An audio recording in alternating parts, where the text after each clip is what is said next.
അതിന്റെ പാപ്പാമാർ പടത്തുന്നുണ്ട്. പക്ഷെ അവരെ അത് ഓടിക്കുകയാണ്. അത് എന്താ രാമേന്ദ്ര പ്രശ്നം പറഞ്ഞാൽ ഭയങ്കര തമാശയാണ്.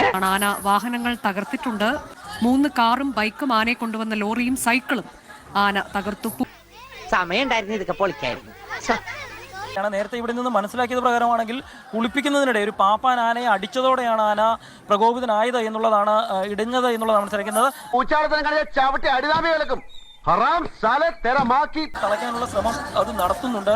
അതിന്റെ പാപ്പാമാർ പടത്തുന്നുണ്ട്. പക്ഷെ അവരെ അത് ഓടിക്കുകയാണ്. അത് കിട്ടിയാ ഇല്ല, ചോദിച്ചു വാങ്ങിച്ചു പോവാ.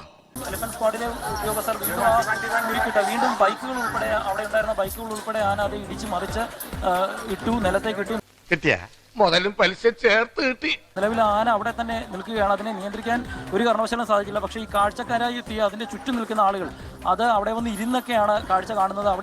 നീ ഇത്രയല്ലേ കണ്ടുള്ളൂ, അങ്ങോട്ട് നോക്കിയേ. പോലീസിന്റെ നിർദ്ദേശങ്ങൾ ലംഘിച്ചുകൊണ്ട് അവിടെ വന്നിരുന്ന് കാഴ്ച കാണാൻ വന്നിരിക്കുന്ന ആളുകളൊക്കെയാണ് അവിടെ ആ ദൃശ്യങ്ങളിൽ കാണാം. ആ 3 പേർ അവിടെ ഉത്സവപ്പറമ്പിൽ ഗാനമേള കാണാൻ വന്നിരിക്കുന്ന പോലെയാണ് ആ 3 പേർ അവിടെ വന്നിരുന്ന കാഴ്ച കാണുന്നത്. അത്തരത്തിലുള്ള ആളുകളാണ് ഈ അപകടം വിളിച്ചു വരുത്തുന്നത്. ചിലപ്പോൾ ഒന്നും ചെയ്യാതെയും ഇരിക്കൂ. Eat 5 star, do nothing.